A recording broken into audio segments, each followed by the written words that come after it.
My name is Ed Gibney. I'm a student at the Beda College, and I've been a sculptor for 30 years before coming here.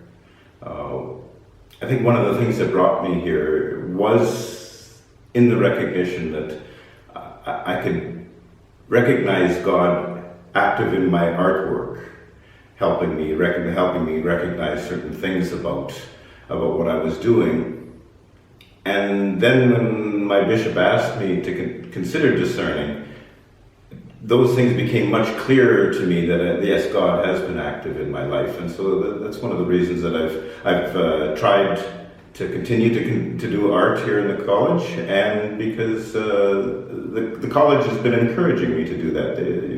With the whole concept of what brings you to the seminary and to God is part of your life throughout. Mm-hmm. A few years ago, I decided that I would try to do a bust of Mgr Strange. This was just after it had been announced that he was finishing his last year. And so it was wonderful to have the college let me give it a try. There was no guarantee that it was going to be done. It was just an attempt for me to try. Why did you decide you wanted to do a sculpture of Rod Strange? Why Rod?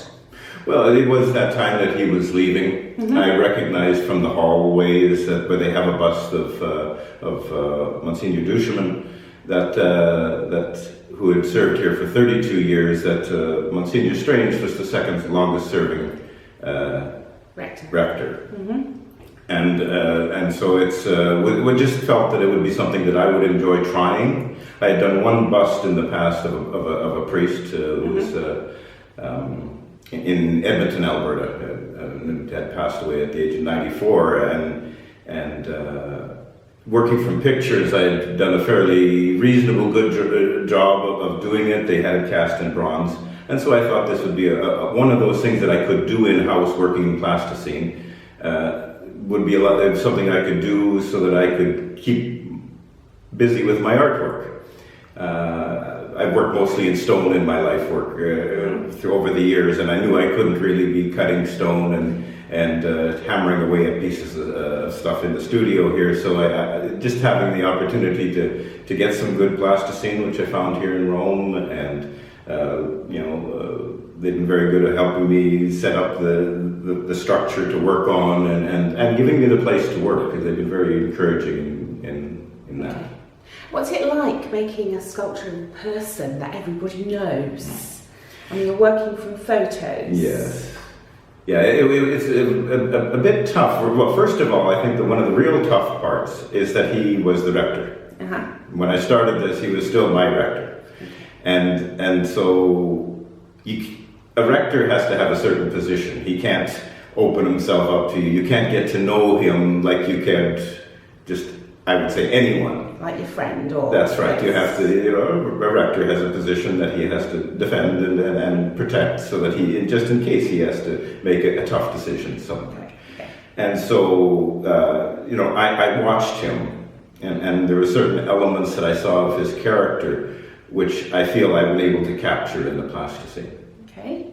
Like, for instance, just even the fact that I've chosen to put his head slightly turned to where his body is. Okay. When I've noticed that whenever he was talking with somebody, say in the common room before or after a festive meal, a guest, he would never sort of stare down the person or talk directly to their face. Just slight head turned. If the person was here, he would just turn the head just a little bit away. And it wasn't trying to avoid the person. I read it as a certain level of humility. Or even that he was really showing that he was really listening. Yes. Yeah. It could have been just wanting to be able to hear better. But even when he was talking, it was... I read it as a certain level of humility, which I found very appealing in someone who has had a position of authority for a long time. Okay. So where's God in your sculpture? Where's God? How does this fit in with being a priest? Well, I mentioned in the past that sometimes I've just felt that God is helping me. Mm-hmm. And I'll go to, not to this bust in particular, but I always go back to the other one that I did of the other priest. There was one day, because working from photographs, I had found photographs of him from 1940 through to 1990s when he died. So from when he was in his 40s till he was 90. And there was this old black and white photo on the internet. And, you know, you take a look at it, but I was dealing with him when he was older. So, you know, it was there. And one day I was working on the plasticine, and suddenly I just felt in the back of my head somebody was saying, his head is too wide. Okay. And I had his ears on, and I just grabbed one of these tools, a bigger one, and I just scraped off the side of the head, and I rounded this, and there were now no ears. And there was the structure of the young priest from 1940.